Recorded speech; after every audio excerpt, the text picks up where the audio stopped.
As we go into topic 4 now of chapter 4, addition and subtraction with polynomials. But our first little lesson on this is, what is a polynomial?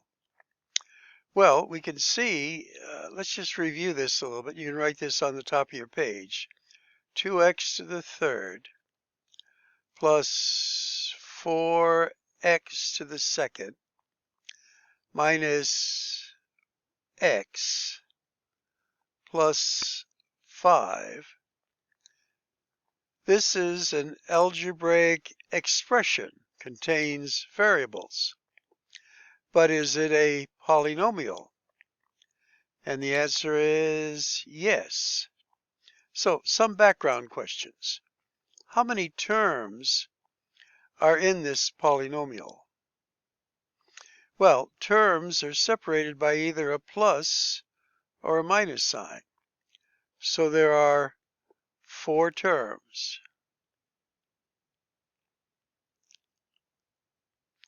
Now, what is the degree of each term? And I'll write that in black. Well, we said the degree is the sum of the exponents on the variable. Now, if there's more than one variable in a term, you have to add them all up. Here, there's just the one variable. The exponent is 3. So the degree of this term is 3. How about this one? Well, this one's 2. Now, this one doesn't appear to have an exponent. Remember, we said whenever there's no exponent there, we put a 1 there. Every term has a 1 there. We just don't write it. Now, if there's no variable, then the degree of that term is 0. And you might think of it as x to the 0 power, which is just 1. Now, what would be the degree of this expression? Well, the rule is it's the highest degree of any single term. So you scan the degree of the terms. So the degree of this expression is 3. Now, how about something that wouldn't be a polynomial, although it might look like one? Well, 2x to the negative 3 plus y to the first, or we wouldn't write the first, let's make that a 4. And then we might say the plus x to the 1/2 power. Or we could say plus x over x to the 4th. If you had something like this. Again, we're just making things up here. Now, this contains all the rules of things that are not a polynomial. So again, if you have to make a list, if you didn't pick it up in our flipped classroom video, again, there's plenty of room over here where you can write. It would be variables cannot have a negative exponent. So this would eliminate this as a polynomial. This would be okay. Another rule is you cannot have fractional exponents and something be a polynomial. So this would eliminate it. That's the second rule. Now, when you simplified this, this would simplify, I'm just going to overwrite here, 1, and then take the 3, the 1 from the 4, and you end up with a 3. You cannot have a variable in the denominator. If you have a variable in the denominator, it is not considered a polynomial. Now, if I were to ask you to write an essay question about this, the question would be, how do we determine whether an algebraic expression is a polynomial? The answer would include, we determine that an expression is a polynomial, or you might do the negative, is not a polynomial, and then you go on to describe these conditions. The variable cannot have a negative exponent. The variable cannot have a fractional exponent. And the term cannot have a variable in the denominator. And then our concluding statement, that would be the ways in which something would not be classified as a polynomial if you were doing it in the negative. Okay, let's go on then. This is background. Determine if the following expression is a polynomial. Well, it doesn't have any of these three negatives that would deny it being a polynomial, so yes. Question 2. Determine if the following expression is a polynomial. Well, again, with our review, this is sort of easy. X has a fractional exponent, so this is not considered a polynomial.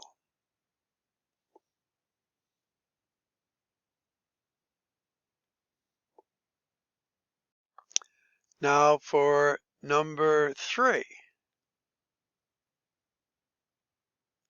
And because you see a negative exponent there, this would be a not. Okay. All right, going on to question 4. And we've done things like this before.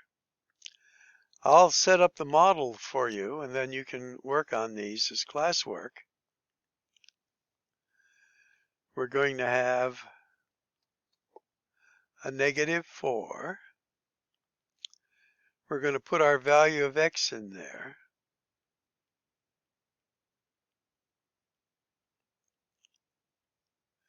And you're first going to put in a negative 4 into the parenthesis. And later, repeat this and put in there a 1. And let's see what you get for an answer.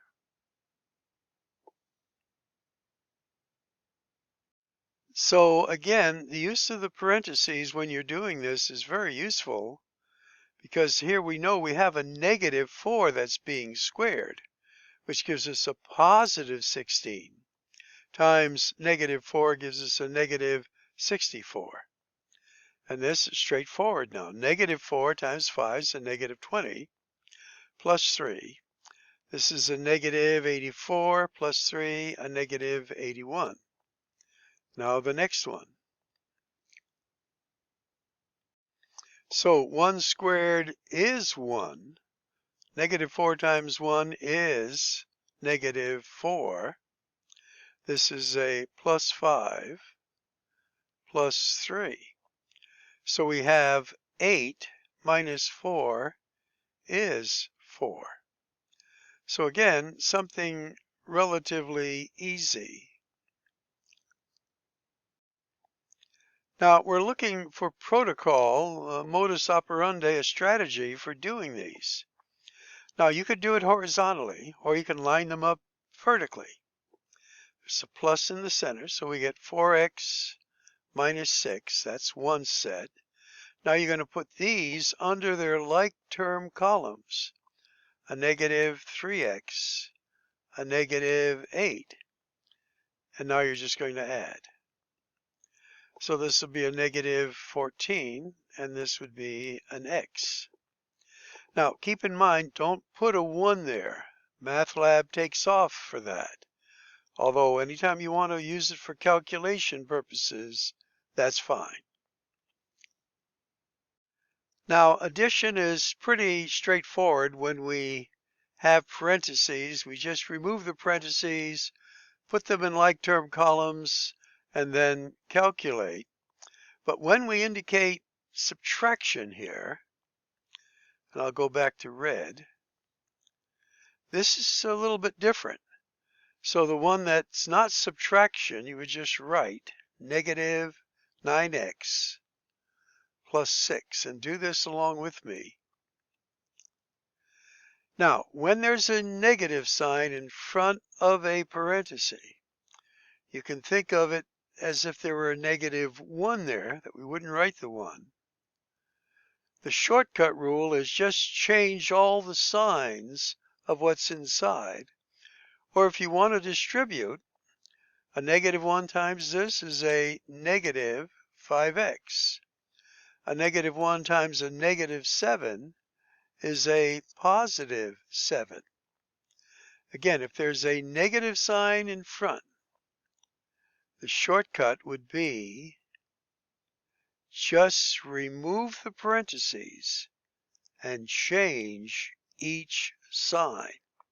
Keeping in mind this originally was a positive, now it became a negative.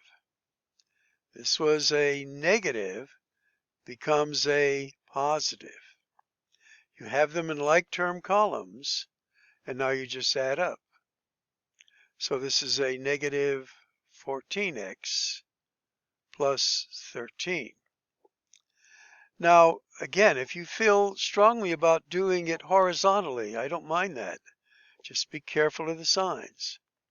But I think this is a surefire way to get it correct. I'll let you do this one, and then later this one. Let's see what you get for answers.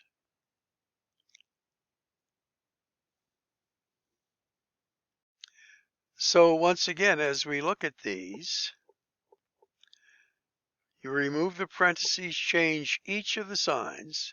The positive x to the fourth becomes a negative 6x to the fourth. A negative 3x to the third becomes a positive 3x to the third. I've seen students where they change the first one, but not the second. Remember, the rule is multiply each by a negative 1 if you'd like. Now for the bottom one, as you look at this, you can see the value of setting it up in like term columns. Here you might sometimes see like a 0x, which has no value, but just a placeholder. And then again, check your answers. If you have any questions, this is the time to ask. All right, we'll wrap this one up.